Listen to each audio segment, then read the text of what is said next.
Hi everybody, it's Danielle here. I want to talk today about single mothers. I am a single mother.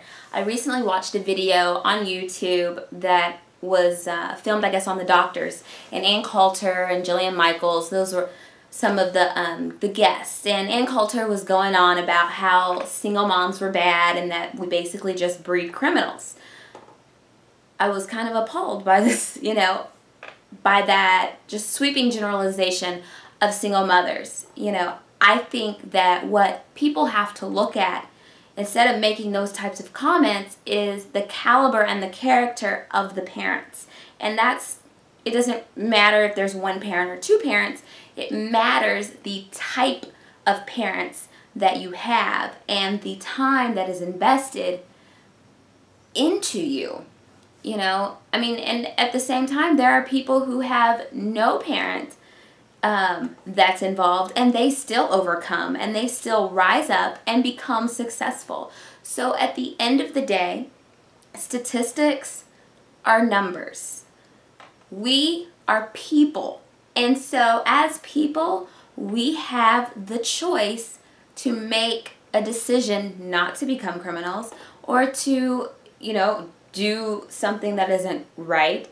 But statistics alone is not going to dictate if my child is going to become a criminal because I am a single mother. No, that's just not how that works, So I think that a lot of people, when they listen to people like Ann Coulter talk, they, instead of saying, you know what, all single mothers are probably not creating criminals. First of all, our president is the product of a single mother. Dr. Ben Carson is the product of a single mother. You have a host of people who have risen above and came from single parent households. We have Oprah. These are extremely successful people.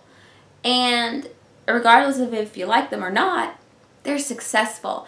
And they're not criminals, and they're not in anybody's prison, and they're not doing drugs. They're productive members of society, and they had single mothers.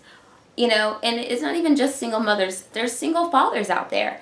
It does not matter. If you have a parent that loves you and that cares about you, you don't have to listen to closed-minded people who are telling you that you're going to become a criminal because your mom isn't in the house or your dad isn't in the house. No. These people, it seems like they try to perpetuate these things and, and only just oppress people more. Lift people up and tell them, just because you're from a single parent home doesn't mean that you won't succeed. You work hard and you invest in your education and you get out there and you do what's right, you will succeed. Why tell people, oh, well, you have a single mom, so yeah, you're going to be a criminal? That is absolutely absurd.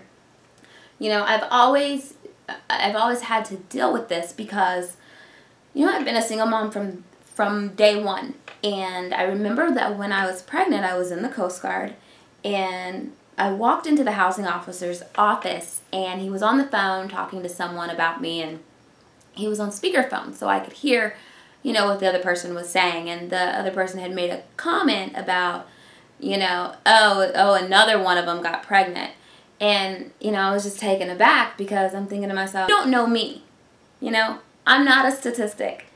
I'm not a person who, comes from like the bad side of town and doesn't have an education or any of those things. I have 2 degrees. I have a degree in business administration with a minor in accounting, a degree in education. I served my country for 5.5 years. That's more than I can say for people like Ann Coulter who, they claim to love their country, and I haven't seen any of those women put on a uniform. So, I feel like there's just so much hatred spewed at single mothers. So as a single mom, not only did I defend my country, but I took care of my child. So I think that says a lot. And I think that speaks a lot to the caliber of mother that I am and the mothers that I encountered in the military who were single moms. You know, we were good enough to serve the country so that you could talk and put us down. You know, I mean, just think about that. That makes absolutely, it's absurd. There are good single parents. There are bad single parents. There are good two-parent households. There are bad two-parent households. I think at the end of the day, you know, you do all you can for your children.